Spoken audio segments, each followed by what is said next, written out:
በእናትህ ከፍቶኛል ጆ በእናትህ ና አልፈልግም ጆ በዚህች ጋር ነው ቤት ና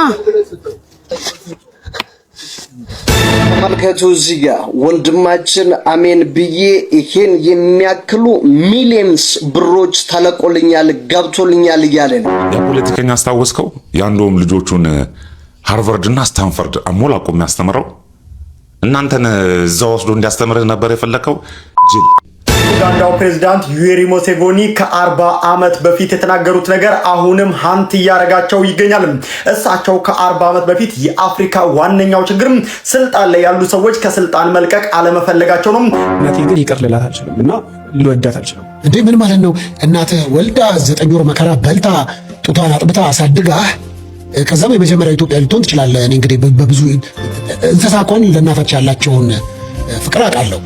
እንደው ጵጵስናው ከጉቦ አልፎ በጨረታ እስኪሰጥ ድረስ አድርሰውት ነበር በእውነት። ታዲያ ከዚህ ውድቀታችን እንድንነሳ ምን እናድርግ ብለው ሲመክሩ ገዳማችንን እንታደግ። በኢትዮጵያ ታሪክ ጴጥሮስ የሚባል ስም ሲነሳ ቀድሞ ወደ አእምሮአችን የሚመጣው ለጣሊያን ክብረ ሰብዕናዬን አላከራይም ብለው በጥይት ተደብድበው የሞቱት አቡነ ናቸው። ግን ኢትዮጵያን ከጣሊያን ለመታደግ ዋጋ የከፈሉ ሌላ ጴጥሮስም አላት። በእነዚህ ጉዳዮች መጣኝ ተከታተሉኝ ዘንድ ጋበዝኩኝ። ከዚህኛው ልጀምር። እንግዲህ ይህ ደግሞ ዛሬ ላይ የተገኘ መረጃ አዲስ መረጃ አይደለም የነበረ ነው፣ ግን እንደው ለማስታወስ ያህል ነው። እንግዲህ ወደ ሰሞኑ አንድ ኡስታዝ ያው እንደሚታወቀው ስልጤ ሲባል ሙስሊም ነው የሚለውን ሐሳብ ጋዜጠኛ የነበረ የዛው አካባቢ ተወላጅ የሆነ አብዱል ዋሃድ ነው እንግዲህ ሌሎች ሃይማኖት ተከታዮችም አሉበት ይላል፣ ክርስቲያኖችም አሉበት። በእውነት ስልጤ ውስጥ ቤተ ክርስቲያን የለም ማለት ነው ወይስ እንዴት ነው ነገሩ? ስለዚህ ያንን ፎልቲፋይ የሚያደርግ ነው ማለት ነው። ስለዚህ ክርስቲያኖችም እንዳሉበት እና ተዋህደው አንድ ላይ የኖሩ ናቸው እና ያው በብዛት የሚኖረው አንዱ ሃይማኖት ከሆነ ደግሞ ያው ሌላው አናሳ ሊሆን ይችላል ማለት ነው እንጂ ከዛ ውጪ ሌሎችም እንዳሉበት ነው እንግዲህ ያው መጀመሪያው ነው ሲባል የነበረው። ወደ ጆን ዳንኤል ድርጊት እንግባ። ምን አደረገ ጆን ዳንኤል? ጆን ዳንኤል እንዲህ ማህበራዊ ነገሮች ላይ ሲንቀሳቀስ የምናውቀው ጉዳይ ነው። ባለፈው ያው በአርሲ አካባቢ የውሃ ጉድጓድ ለገበሬዎች ሲያስቆፍር ነበረ። ዛሬ ላይ ደግሞ እቺ እናት በጣም ቸግሯት። በነገራችን ላይ ደስ የሚለው ነገር ምንድነው? ሃይማኖት፣ ብሔር፣ ዘር ሳይለዩ እንደዚህ አይነት ሰዋዊነት ለሰዋዊነት ብቻ ወደው ፈቅደው የሚያደርጉት ነገር ሁሉንም ይስባል እና ይህ የሞራል ከፍታን የሚጠይቅ ነገር ነውና በተለይ አሁን ላይ ካለው አንፃር ማለት ነው እና እቺ እናት በጣም ደስተኛ ናት። በእናትህ ከፍቶኛል ጆ በእናትህ ና አልፈልግም ጆ በዚህች ጋር ነው ቤት ና እኔም ቢሆን እኮ አሳየዋለሁ። ና ጆ ና አባቴ ና። ይኸው እንደዚህ ነው የምተኛው። ይኸው ከነ ልጆቼ ጋር እንደዚህ እያደረኩ አታውልቅ ልጆቼ በጭራሽ ጁአላ ደስ እንዲለኝ ወይኔ በምን ወንበር በአላህ አረ ችግር የለም። አረ ኖርማል ነው ችግር የለም። በኃይል ወንበር በአላህ ችግር የለም። ቻይና ነው ከነጫማ የገባው አረ በቁርአን ስም ኖርማል ነው። አረ እግዚአብሔር ቻይና እንካጁ ስንት ናችሁ እዚህ የሚኖሩት? እነዚህ ሁለት ልጆች ናቸው። እታች ሻይ ቡና ደግሞ ሰራለ ፊት ለፊቷ ጋር ማለት ነው። ኦኬ ሻይ ቡና እዚህ ፊት ለፊቷ ጋር ነይ ሻይ ቡናሽን አሳይኝ። እሺ አስብላህ ችግር የለም። እዚህ ጋር ነው ሻይ ቡና? አዎ ያው እኔ አልተዘጋጀው እንግዲህ ድንገት ነው ያገኘሁሽ አይደለ? አሁንም ድንገት ነው ስፈልግችሁ ድንገት ነው ያገኘሁሽ። እኔ በራሴ እሺ የምችለውን ያቅሜን 20 ሺህ ብር ሰጥሻለሁ። ይሄን ቪዲዮ ካዩ በኋላ ደግሞ ሰፖርት ማድረግ የሚፈልጉ ሰዎች በምን ያገኙሽ አንቺ? ስልክ ቁጥር አለኝ። እሺ ንገሪኝ። 09 73 03 95 56 እሷን መደገፍ የምትፈልጉ ሰዎች በዚህ ስልክ ደውሉላት። ንግድ ባንክ አካውንቷ ደግሞ አለኝ 1000 74 38 34 49 7 497 እሺ ጆዬ በጣም ነው የማመሰግነው። ካላይ ስጥክ ሳልዘጋጅ ስለሆነ ነው። እኔም በጣም አስደንቀኸኛል። በረካሁን ወንድሜ በረካሁ። እንዲህ የሚያደርጉ ወንድሞች ሊበረታቱ ይገባል። በተለይ እውቅናቸውን ተጠቅመው ህዝባችን ምን አይነት ጉስቁልና ውስጥ እንዳለ ይታወቃል። በተለይ አሁን በብዙ መከራ በኑሮ ውድነቱ በብዙ መስቀልቅል ውስጥ ነው ያለውና እንዲህ ባይዞዬ ይህ ሰው አሁን ያው እቺ ሰው ምናልባት የልጆቿ ማምላክ እንግዲህ ሊያግዛት ይችላል። ብዙ ሰዎች ሊያዋጡላት ሊደግፏት ይችላሉ። እችን ሰው አንድ ሰው ብቻ አይደለም 3 ልጆቿን እንግዲህ ያሳየች 2 ነው 3 ያሳየችና የነዛን ስንት ነፍሳቶች ነው እየታደገን ያለ ነው። እንደው በወጣ የተጋ በእውነት እነዚህ ታዋቂ ሰዎች እንዲህ ሰማያዊ መንገዳቸውንም እንደዚህ ቢጠርጉ ወይም ደግሞ የሆነ ቢቀይሱ ይህ ሰማያዊ መንገድ ነው። እውነቱን ለመናገር ያው ብር ካለ በሰማይ ቤት መንገድ አለ ማለት ይሄ ነው። ይሄ መልካም ስራ ነው፣ ሌላ ሊሆን አይችልምና እዚህ ጋር ደግሞ አላህ እንግዲህ በምንድነው እሱ ለጸሎት የሚያስከፍል ሃይማኖትን ተገና አድርጎ ተመልከቱ። እዚህ ጋር ወንድማችን አሜን ብዬ ይሄን የሚያክሉ ሚሊየንስ ብሮች ተለቆልኛል ገብቶልኛል እያለ ነው። ከዛሬ ሰኞ ጀምሮ በእጃችሁ ላይ ወዳሉት አካውንቶች ታላላቅ የታምራት ገንዘቦች መለቀቅ ጀምሮ የዕዳ ምዕራፍ ከህይወታችሁ እንዲዘጋ ታምራት እንዲሆንላችሁ በኢየሱስ ስም ጸለይኩ። ምን አይነት መታወር ነው ግን? በነገራችን ላይ የብር መጠኑን አይታችሁታል። እኔ ለማንበብ ራሱ ከበደኝ እኮ እውነትን ለመናገር እንዴ ሀገሪቷን አይገዛም እንደ ይሄ ብር። ምን አይነት ለብር ነው የምትጸልየው አንተ? ሰው እኮ የሚጸልየው ለብር አይደለም ለነፍሱ ነው መጀመሪያ ሲጀምር። ከዛን የሰው ልጅ ደግሞ እግዚአብሔር ባዘዘው መሰረት ሰርቶ ጥሮ ግሮ ነው ማግኘት ያለበት እንጂ የሆነ በተአምር በመትሐት ብር ማግኘት የለበትም። ሳይሰራ እንዴት ሰነፉን ሆነህ ኑር ነው እንደ ያለው እግዚአብሔር። ሰርተህ ብላ እኮ ነው ያለው። እንደው መታወር አንዳንድ ጊዜ እኮ ከባድ ነው። ባይዞ ይህ ወንድማችን ደግሞ ስለ ፖለቲካው እንደዚህ ይለናል። ያ ፖለቲከኛ አስታወስከው? ያንዶም ልጆቹን ሃርቫርድና ስታንፈርድ አሞላቆ የሚያስተምረው እናንተን እዛ ወስዶ እንዲያስተምርህ ነበር የፈለከው። ጅል አየህ፣ የፖለቲከኛ መንገድ ላይ በጭራሽ እንዳትቆም፣ ፖለቲከኛን በጭራሽ እንዳትቃወመው፣ የራስን መላ አሯሩጥ። ገባ?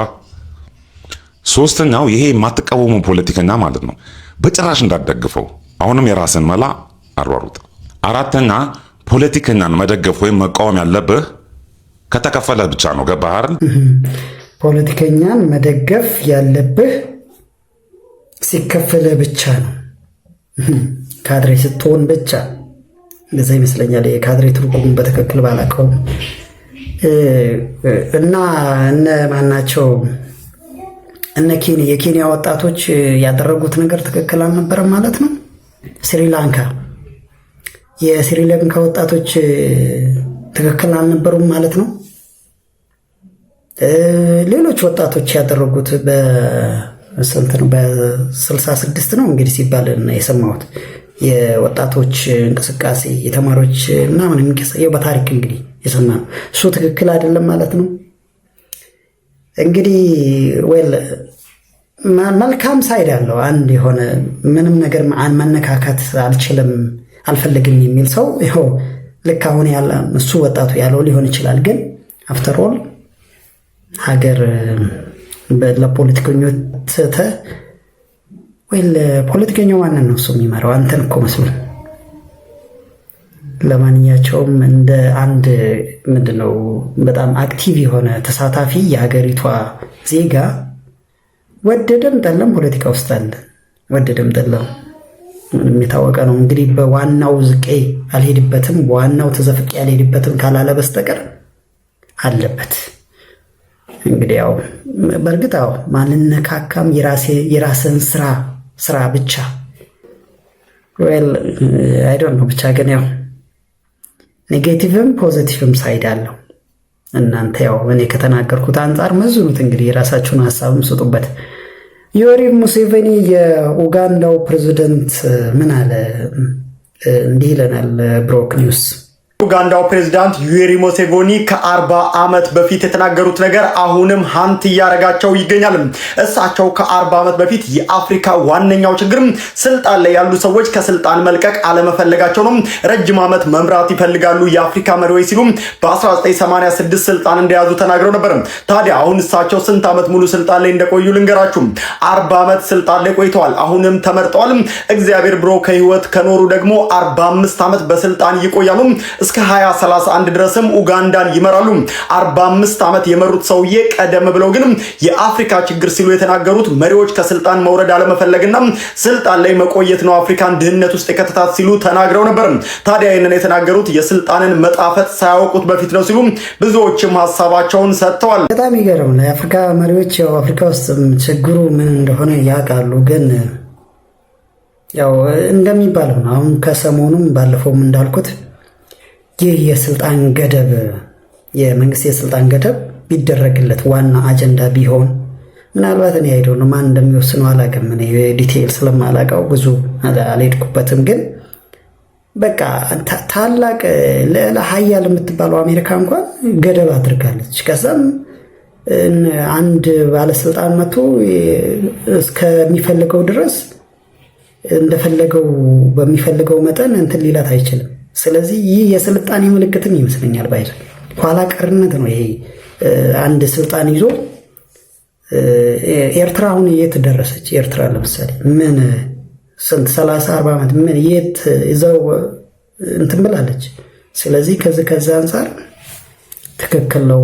ገደብ ቢደረግለት ጥሩ ነው። እንግዲህ ወደ ሌላኛው ማህበራዊ መስክልቅላችን እንግባ እስቲ። ይህ ወጣት እንግዲህ እናቴን አልወዳትም ነው የሚለው። እናቱን የማይወድ ምናልባት ምክንያት አለው። ምክንያቱ በእርግጥ እስቲ እናንተ ፈርዱ። ከመንፈሳዊ አንፃር ያው ግልጽ ነው። ምንም እንግዲህ እሱ ያለው ትክክል ሊሆን ይችላል። ለማንኛቸውም ምን አድርገው ነው እናቱን እንደዚህ አምርሮ የጠላት? እናቴን ግን ይቅር ልላት አልችልም እና ልወዳት አልችልም። እንዴ ምን ማለት ነው? እናትህ ወልዳ 9 ወር መከራ በልታ ጡቷን አጥብታ አሳድጋ ከዛም የመጀመሪያ ኢትዮጵያ ልትሆን ትችላለህ። እኔ እንግዲህ በብዙ እንስሳ እንኳን ለእናቶች ያላቸውን ፍቅር አውቃለሁ። ስለዚህ እንዴት ነው አንተ እናትህን በዚህ ልክ ደረጃ ልጠላ የምትችለው? ይቅርታ ላታደርግ የምትችለው? እናትነት ማለት ነው። እናትነትማ እናትነት ነው። ምን ታብራራዋለህ? ኦኬ እናትነት ማለት ለአንተ የመጨረሻ ኮንፊደንስህ ማለት ነው። ማዘር ታንግ ይባላል። ከቋንቋ ጀምሮ አበላለህ ጀምሮ ለአንተ ዋጋ መክፈል፣ ከአንተ ጋር አብራ መሰደድ፣ ደስታ የሚያስደስታት፣ ሀዘንን የሚያሳዝናት፣ ሁሉ ነገርን የምትካፈል፣ ከመጸነስ ጀምሮ ምግብ የምትበላባት፣ ጡቷን የምታጠባ፣ ለልጆቿ ብላ ዋጋ የምትከፍል ጨማ። በጣም ጥሩ እናት ማለት እሷ ነው። የኔ እናት አንተ እናት ከዚህ ውጪ ምን ተሳሚሳ 9 መከራ ከፍላ ከዛ ደግሞ ቢሃይንድ ዘሴም አንተ ማታውቀው ብዙ ነገር አልፈባል። እኔ እናቴ መሆኗን ራሱ ለማረጋገጥ አይ ዶንት ኖ ብቻ ሌላ እንትን ማለት አልፈልግም። እና ለመወደድ በመጀመሪያ እናቱን መገኘት መቻል አለባት። ቀድሚያ እሷ እናቱን መገኘት ያለባት፣ ከዛ በኋላ አንተ ልጅ ሆነህ ትገኛለህ። የቀድሞው ግን የእሷ ነው። እሷ የሰጠችህን ነው አንተ የምታንጸባርቀው እኮ። እሷማ እናት ሆነች፣ በቃ ወለደች እኮ። መውለድ ብቻውን እናትነት ነው እንዴ? ምን እንዳለ በእርግዝናዋ የወለደ ሴት ልጅ ያምራታል። ስታረግዝ ብዙ ነገር አለ፣ ብዙ ዋጋ፣ መታመም፣ ቦኗን እግሯ ማበጥ አለ። በጣም ብዙ ዋጋ ከፍላለች እንዴ። ያንን ዋጋ መክፈሏን እኔ አላውቅም።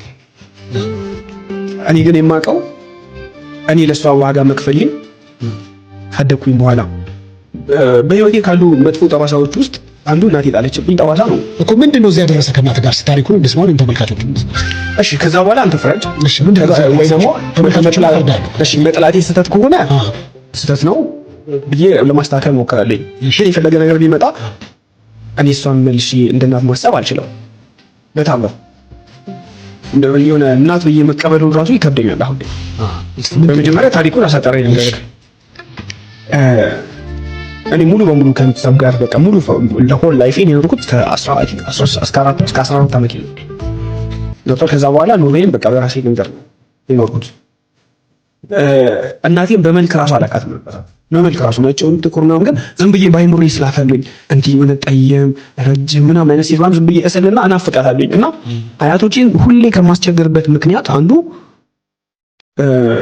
ከቤት የመጣፋበት ምናምን ምክንያት አንዱ እናቴን ፍለጋ ነው። ሁሌም ይከፋኝ ነበረ።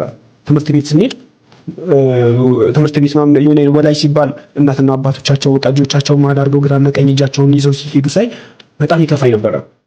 አባቴ 8 ዓመት ነው የሞተው ማለት ነው። እሱን አልጠላውም ልወደውም አልችልም ነበር ምንም ፍቅሩንም ጥላቻውንም ስለማላውቅ እሷም እንደሱ ትወልኝ ደስ ይለኝ ነበር። እንደውም ባላቃት ተጣጣ አልጠላትም ነበር ቢያንስ እና በጣም እመኛት ነበረ። በጣም እፈልግ ነበረ። በልጅነት የነበሩ ሶስት ህልሞች ከሶስት ህልሞች መሃል ትልቁ ህልሜ አንዱ እሷ ነበረች። እናቴን ማግኘት ከእናቴ ጋር በቃ በእሷ አቀፍ ውስጥ መሆን በቃ የእሷን ፍቅር ማግኘት ከእሷ ጋር መኖር ማለት ነው።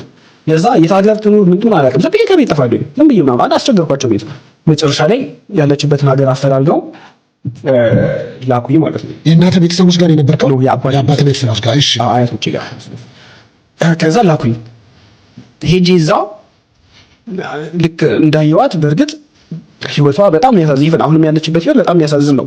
ነገሮች ቀንተውልኝ ተስተካክለውልኝ የትኛዋንም እናት መርዳት እንደምፈልገው እንደ እናቴ አስቤ ምናምን ሳይሆን የትኛዋንም እናት መርዳት እንደምፈልገው መርዳት ፈልጋለሁ። ብዙ ነገር ላደርግላት ፈልጋለሁ። ልክ እንደዚህ ብዙ እናቶች አሉ በህይወቴ ውስጥ ላደርግላቸው የምፈልጋቸው ማለት ነው እንደረዳቸው። ከዛ ውስጥ እንደነሱ በማሰብ ላግዛት ፈልጋለሁ። ያለችበት ቤት ሲሄድ ወደ እንደዚህ ባሳይ ደስ ይለኛል። ቤቱ እንዲህ ሊወርቅ እንዲዘሟል። ከዛ እዚህ ጋር በግንድ ላይ እንዲተደግፎ ነው የቆመው ማለት ነው። በሩ ምናምን ነገር በቃ ዝም ብሎ እንትን ቢሆን በቃ ምንም በር የለውም። በቃ ማለት ይችላል የተሰባበረ ጣውላ ነው እሱ ምናምን ነገር ገፋሉ ነው። ውስጡ ጨለማ ነው። ልክ ጣራውን እንዳለ ተበሳስቶ ምናምን ከላይ የእንትን የፀሐይ ጨረር ምናምን ገብቶ ጨረር ብቻ ነው ይታያል። እና ወልዳ አራስ ናት ነው ተኝታለች። እና ጨለማ ስለሆነ አላየኋትም። ከዛ እሷ ግን ለየችኝ ስታይ አወቀች። አዎ ከዛ በኋላ ምናምን ነገር ገቡኝ ምናምን ነገር ትምህርት ወንድም አላት እሷ ማለት ወንድሟ ሲዘገበኝ ምናምን ነገር ጀመርኩኝ። ሄዳ ተቀላቀልክ? በቃ ተቀላቀልኩኝ። እሺ እኮ ጥያቄ አልነበረም? አልተገናኛችሁም የረጅም ዓመት? ምንም አይመስልም። ማግኘቴን ብቻ ነው የምፈልገው የነበረው ያኔ። ከዛ ግን ያለችበት ሁኔታ አራስ ናት።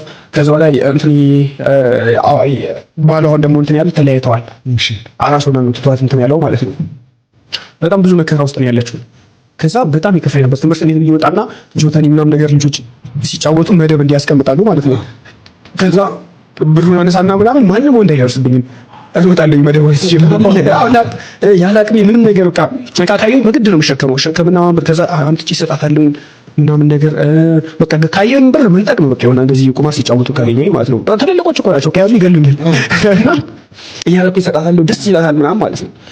ከዛ በእንደዚህ አይነት ሁኔታ ልክ 4 ወር ከቆየን በኋላ የሆነ ቀን ጠራችኝና ካሁን በኋላ ከኔ ጋር እዚህ ቤት መኖር የምትፈልግ ከሆነ አያተክ አስቤዛ ልካለሁ እረዳለሁ ብሎ ነበር። ስለዚህ እሷ አረዳም ስላለ እኔ አንተን እንትን የምልበት ምንም አይነት ምክንያት የለም።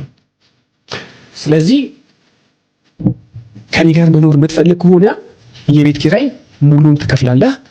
ከዛ በኋላ እንደነገርኩህ እንግዲህ 13 አይ ቲንክ 14 ዓመት ቢሆን ነው እና እንደዛ የምባልበት እድሜ ላይ አይደለም ያለሁት እና ሙሉ ትከፍላለህ። ከዛ ምግብ እኔ እችላለሁ። አይ መኬት አመጣለሁኝ ምናምን ነገር ምንም ማድረግ አልችልም የምትል ከሆነ ምግብ የትም ትበላለህ፣ አይመለከተኝም። ግማሽ የቤት ኪራይ ትከፍላለህ። እሱንም አልችልም የምትል ከሆነ ደግሞ 3 ቀን ነው የምሰጠህ፣ በ3 ቀን ከዚህ ቤት ትወጣለህ አለችኝ። ቀልድ መሰለኝ። እንደዛ ብላኝ ራቷን በልታ ካልተሰጠኝ አልበላም ነው ራሴን መውሰድ አልችልም። በልታ ምናምን ከጩጬው ጋር ተኝቼ መብራት አጠፍታ ውጭ አላመንኩም። ተኝቼ ጠዋት ውስጥ ቤት ተነስቼ ሳያት ፊቴ ላይ ቁልጭ አትበላውን ተነስና ውጣ የቀረህ 2 ቀን ነው አለችኝ። ከዛ ሄድኩኝ። በጣም ረቦኛል ትምህርት ቤቱ ምናምን ነገር። ከዛ ተመለስኩኝና ካዝሚርና የሆነ ፍሬዎች ምናምን ዝም ብዬ አግኝቼላም በለውኝና መጡ። ከዛ በኋላ ምሳም እንደዛው በለችና ቀን እየቆጠረ ነው ምናምን አለችኝ። ከዛ በቀጣዩ ቀን ላይ ልክ ትምህርት ቤት ደርሼ ስመጣ አልቻልኩኝም። በጣም ረቦኝ ነበር። ከዛ የሆነ እንትን ቤት ውስጥ ነው እሷ አልነበረችም። የሆነ ዝም ብሎ ቂጣ ምናምን ነበር አገኘሁኝና ስላልቻልኩኝ ትንሽ እየሰብሬ በለውና ውሃ ጠጥቼ ወጣሁኝ። ተዛውቼ ምናምን ነገር ወይ ምናምን ስመጣ ቡና እየወቀጠች ነበር። ዝና እንዲህ ስትወረወርብኝ ለትንሽ ነው የሳተኝ። ለትንሽ ማለት እንዲህ ነው ያለፈው። ከዛ በኋላ እገለዋለሁ ምናምን ነገር አለች። ሰው ሁላ ተሰበሰበ ስለበላ። አዎ ከዛ እገለዋለሁ ምናምን ነገር አለች። በቃ እገለዋለሁ ምናምን ሰው ሁላ ተሰበሰበ። ምንድነው በቃ አልፈልግም። ይሄን ልጅ አላውቀውም። ዲቃላ ነው የኔ ልጅ አይደለም፣ ዲቃላ ነው አላውቀውም። እንዴ ምን ሆነሽ ነው? ልጅሽ አይደል እንዴ? ምን አድርገህ ነው? ቆይ አንተ ምናምን ነገር አሉኝ። ግራ ሲገባቸው ነገርኳቸው የተፈጠረውን ነገር። እናት አይደለሽ እንዴ? እንዴት እናት ልጇ ላይ እንዴት ታደርጋለች? ተርባ ሆዷን አስራ ለልጇ ትኖራለች እንጂ ምናምን ብለው በጣም ከባድ ነው ጎበዝ፣ ከባድ ነው እውነቱን ለመናገር እንደ ሰውኛ ሕፃን ልጅ ተርቦ ከትምህርት ቤት ሲመጣ እናት ለዘው እናት እኔ አይደል ነው በጣም ይከብዳል። እናት እንግዲህ የምትታወቀው እናት የሚያስብላትም እሷ ተርባ ልጆቿም መመገቧ ነው። ይሄ ከባድ ነው እውነቱን ለመናገር ማለት ያ በልጅ ምን አይነት ጠባሳ ነው የሚፈጥርበት ይሄ ሕፃን ልጅ በጣም ይከብዳልና እንግዲህ ፍረዱ በእውነት ይሄ ሰው አሁንም እንደዚህ ሆና ግን የሆነ እንደማንኛውም እናት አግዛታለሁ ላግዛት ፈልጋለሁ ግን ይቅር አልላትም እንደ እናትም አልቆጥራትም ነው የሚለው። ልክ እንደማንኛውም እንደ ችግረኛ ሴት አግዛታለሁ ነው ያለው። ግን ከዛ አንፃር ምንም ትክክል ነው በኔ እንደ ሰውኛ። ግን ከመንፈሳዊ አንፃር ሲታይ ደግሞ ወይል ምንም ታድርገው ምንም እንትን ማለት አለበት፣ ያው ይቅር ማለት አለበት። እንግዲህ ወደ ሌላኛው እስቲ የቤተ ክርስቲያናችን ስርዓት ደግሞ እንሂድ። ይህ ዲያቆን ወንድማችን በጣም ደስ የሚለኝ የሆነ ስርዓት ከሌለ ያው ነገሮች ይበላሻሉ። ሁሉም ነገር በስርዓት መሄድ ያለበት በህግ በስርዓት። ስለዚህ እንግዲህ ዛሬ ደግሞ ሌላ የስርዓት ጥሰት ያስጎበኘናል። በጣም የሚገርም ነው። ሴቶች ከበሮ የሚመቱበት ከበሮ ዝማሬ ላይ አይደለም። ያው ዝማሬ ላይ ከበሮ ይመታሉ፣ ግን ቦታ አለው። እንግዲህ ቤተክርስቲያን ውስጥ ሲገባ የሴቶችና የወንዶች የተለያየ ቦታ ነው የሚቆሙት የሚያስቀድሱት ራሱ እና ከዛ አንጻር እንግዲህ ከበሮ ውስጥ ላይ እየመቱ ናቸው እኚህ እናት። እስቲ ይዋቸው ቤተ ክርስቲያን ውስጥ የሚደረገው የስርዓት ጥሰት አይኑን አፍጦ ጥርሱን አግጦ እዚህ ደረጃ ደርሷል። ኮፒ ሊንክ ሼር ፖስት እያደረጋችሁ ለብዙዎች እንዲዳረስ የተቻላችሁን ክርስቲያናዊ ግዴታችሁን ተወጡ። ይሄ ድርጊት የተፈጸመው በነቀምት ቅዱስ ገብርኤል ቤተክርስቲያን ውስጥ ነው።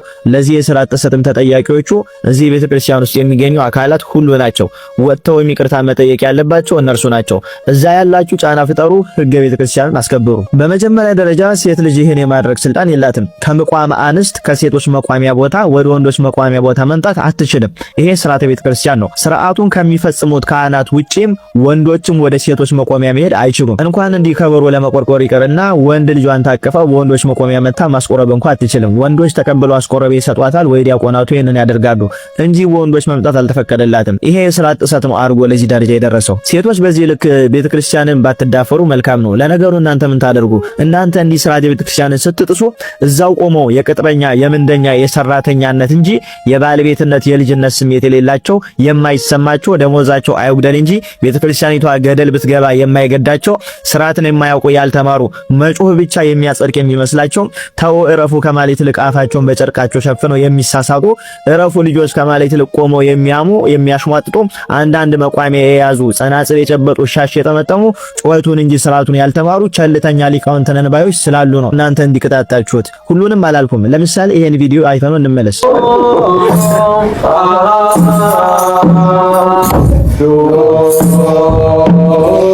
ይሄ ልጅ እንዲህ ያደረገ እንኳን በአንድ እጁ ጸናጽል በአንድ እጁ ከበሮ ይዞ ጸናጽሉን እንዲህ ያሽከነጠረች ጥለው እንኳን እረፍ የሚለው የለም ከመሳሳቅ ውጪ። እና እነዚህ ያሉ ምንስ ብታደርጉ ሴቶች ማን ይጠይቃችኋል? ሁሉን ሴቶች አላልኩም። ነገም ቤተ መቅደስ ገብተን እንቀድስ ብትሉ ማን ይከለክላችኋል? ደግሞ ይሄ ዝምታና የቤተ ክርስቲያን ጥሰት እንዲህ ከቀጠለ የማይሆንበት ምክንያት የለም። የትላንቱ ዝምታችን ለዛሬ የስርዓት ጥሰት ዳረገን። እንዲሁም የዛሬ ችግር የለውም ነው ነገ ቤተ ክርስቲያኒቷን የሚያፈርሳት የሚያጠፋት እያጠፋትም ያለ። ሆነም ቀረ ማህሌት የምትቆሙ አባቶች የድሮ አባቶቻችሁ በጩኸት በዝማሬ ብቻ ሳይሆን በስርዓት መሰሏቸው። በእግዚአብሔር ዘንድ ዝማሬያችሁ ማህሌታችሁ ድካማችሁ ተቀባይነት የሚያገኘው የስርዓት አምላክ አገልግሉኝ ብሎ ባስቀመጠው ስርዓት መሰረት ስናገለግለው ነው። አለበለዚያ ከንቱ ነው። የአቤል መስዋዕት ተቀባይነት ያገኘው እንደ ቃየል በቸልተኝነት ያለ ስርዓት ሳይሆን ተጨንቆና በስርዓት መስዋዕቱን ስላቀረበ ነው። ስለዚህ እንዲህ አይነት የስርዓት ጥሰቶችን ሊቃውንት አዋቂ ተብላችሁ ተሰይማችሁ በዛ ቦታ ላይ ቆማችሁ እየተመለከታችሁ እንዳላዋቂ በቸልተኝነት አትለፉት ለማለት ነው። ኮፒ ሊንክ ሼር ፖስት እያደረጋችሁ ለብዙዎች እንዲዳረስ አድርጉት። ይቆየን። እናመሰግናለን ወንድማችን። እንግዲህ ይህ የስርዓት ጥሰት መጨረሻው ሴቶቹ ካልቀሰሰን ጳጳስን ካልሆነን እንደሚባለው ሊሆን ይችላል፣ እንደ ቫቲካን ጳጳሶች ማለት ነው። ስለዚህ ወደዛ ነው የሚያምረው። እኔ በጣም የሚገርመኝ ስርዓቱን እያወቁ እየሳቁ ዝም የሚሉትም እንዴት እኛ ስለዚህ እኛ ምንም ማናቅ መሀይሞች እንዴት ይህንን መናገር ይገባናል? እነሱ ናቸው እኮ መናገር ያለባቸው፣ ተው ማለት ያለባቸው። እንዴ በጣም ነው የሚገርመው። ብቻ ግን እግዚአብሔር ማስተዋሉን ይስጠን። እስቲ ወደ የግብፅ መነኮሳትና ጳጳሳት ያደረጉትን ምናልባት ለኛ ተሞክሮ ይሆናል ብለው አባ ገብረ ኪዳን ያካፈሉትን እንመልከት። ምን አደረጉ ግብጾች? እንዲያው ጵጵስናው ከጉቦ አልፎ በጨረታ እስኪሰጥ ድረስ አድርሰውት ነበር በእውነት። ታዲያ ከዚህ ውድቀታችን እንድንነሳ ምን እናድርግ ብለው ሲመክሩ ገዳማችንን እንታደግ፣ መጽሐፍ ቅዱሳዊ ትምህርት ገዳማት የመጽሐፍ ቅዱሳዊ ትምህርት መሰልጠኛ ይሆኑ ብለው ተናገሩ። ጀመሩት። ከዚያ በኋላ እና ሐቢብ ጊዮርጊስ እነ ዳሃው ማቴዎስ እነ ቅዱስ ቄርሎስ ስድስተኛ እና አቡነ ሽኖዳ ይህን ነበር የሰሩት። ገዳም ገብተን መጽሐፍ ቅዱስን እናጥና፣ ወጣቶቻችን እዚያ ውስጥ እናሰልጥን፣ 3 ትምህርቶችን ለምዕመናን ከገዳም አውጥተን እናስተምር። እግዚአብሔርን ማወቅ ትምህርት ሃይማኖትን፣ ኮምፓራቲቭ ቲዮሎጂ ወይም ንጽጽራዊ ትምህርትና ፕራክቲካል ቲዮሎጂ ወይም ተግባራዊ ክርስትናን፣ እነዚህ 3ቱን እናስተምራሉ። 3ቱን ካስተማር የራሱን እምነት እናሳውቀው፣ ከሌላው የሚለይበትን እናሳውቀው፣ እውነተኛ መንፈሳዊ ሕይወት እናስተምረው። ካወቀ ሌሎች አይነጥቁትም፣ ከኖረ እግዚአብሔር ይረዳዋል። ስለዚህ መንፈሳዊነት ይኑረን ብለው መከሩ። በየትኛውም ገዳም መንፈሳዊ ኮሌጅ እንዲኖር ተደረገ። አሁን እንጦንስ ገዳም ውስጥ አለ፣ ቅዱስ መቃሪዎስ ገዳም አለ፣ አስቄጥስ አሁን ኮሌጅ አለ። እንዲያውም ትልቅ ደግሞ እየተጎበኘ ነው። ቁስቋም ገዳም ውስጥ ቴዎሎጂ ትምህርት ቤት አለ። ስለዚህ ገዳማትን የመጽሐፍ ቅዱሳዊ ትምህርት ቤት በማድረግ በዚህ ምክንያት የቤተ ክርስቲያን ሕልውና እንዲጠበቅ አድርገዋል። እኛም መውሰድ ያለብን ይሄ ነው።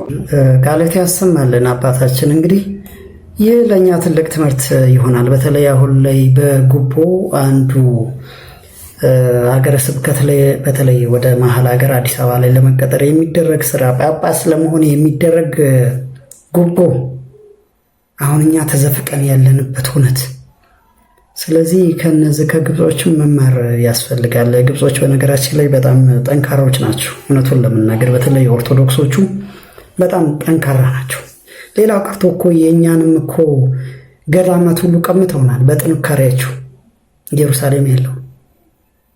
ስለዚህ እንደነሱ ጠንካራ የሚሆኑ አባቶችን እንደው ይፍጠርልን ጌታ። እኛ መመኑማ ያው በፊቱም የወደቅንን እንግዲህ እግዚአብሔር ደግሞ በምሕረቱ በእነሱ ጸሎት በእነሱ ህብረት ሰብስቦ እኛም እንድንበረታ ያድርገን።